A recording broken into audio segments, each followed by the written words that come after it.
शक्ति शक्ति पाना इतना कठिन नहीं है जितना शक्ति पाने के पश्चात उसे संभाल पाना कठिन है।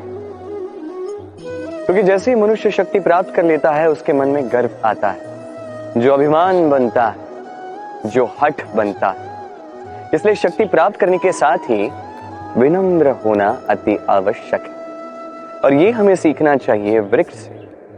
वृक्ष जो हमें फल देता है, वृक्ष जो जितने फल देता है उतना ही झुक जाता है।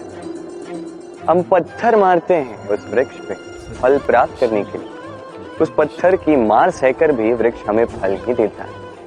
कोई गर्व नहीं, कोई अभिमान नहीं, और इसलिए किसी वृक्ष की पूजा की जाती है। ये होती है महानता शक्ति के साथ विनम्रता की। यदि ये शक्ति सृजन करती है, सहारा बनती है, संबल बनती है, तो ही ये उपयुक्त है। अन्यथा ये शक्ति एक दिन आपको अशक्त अवश्य करेगी। तो शक्ति अवश्य प्राप्त कीजिए, किंतु उसके साथ उस शक्ति को संभाल सकने का विवेक भी आपको जागृत करना ही होगा। तो आइए और मेरे साथ प्रेम से कहिएगा, राधे राधे। कहते हैं एक पुत्र पिता की परछाई होता है, और हर परछाई चाहती है कि वो अपना अस्तित्व प्राप्त कर सके। पुत्र चाहता है कि वो अपने पिता की भांति बने, या कभी कभी उनसे भी श्रेष्ठ बने, और इसमें कुछ भी अनुचित नहीं। अनुचित तब हो जाता है जब पुत्र अपने पिता जैसे बनने के स्वप्न को लेकर या उनसे भी श्रेष्ठ बनने के स्वप्न को लेकर अनुचित मार्ग पकड़ लेता है। क्योंकि तत्पश्चात वो ये नहीं चाहता कि वो अपने पिता के गुणों को आत्मसात कर ले।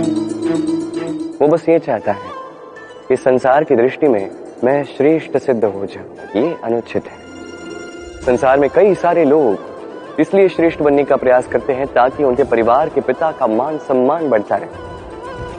ऐसे भी लोग होते हैं, और यही है अंतर उद्देश्य का। स्मरण रखिएगा, यदि आपका उद्देश्य शुभ होगा मार्ग भी शुभ होगा, यदि आपका उद्देश्य अशुभ होगा तो मार्ग भी अशुभ होगा। तो अपने पिता जैसे बनने का प्रयास अवश्य कीजिए, उनसे भी श्रेष्ठ बनने का प्रयास अवश्य कीजिए, किंतु स्मरण रखिएगा आपका संकल्प और आपका उद्देश्य दोनों शुभ होने चाहिए। तो आइए और मेरे साथ प्रेम से कहिए, राधे राधे।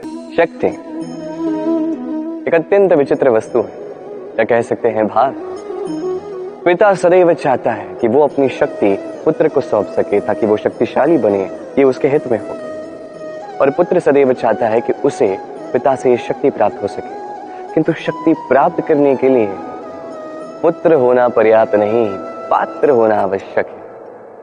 यदि आपको सरलता से समझाऊं तो यदि आप सुपात्र और आपको शक्ति दी जाती है तो आपको उस शक्ति का महत्व ज्ञात होगा, कहां उस शक्ति का प्रयोग करना चाहिए वो ज्ञात होगा, और ये शक्ति अर्जित की हुई शक्ति होगी तो इसका दुरुपयोग नहीं होगा। किंतु यदि यही आप कुपात्र होंगे और यदि आपको शक्ति दे दी जाए तो क्या होगा?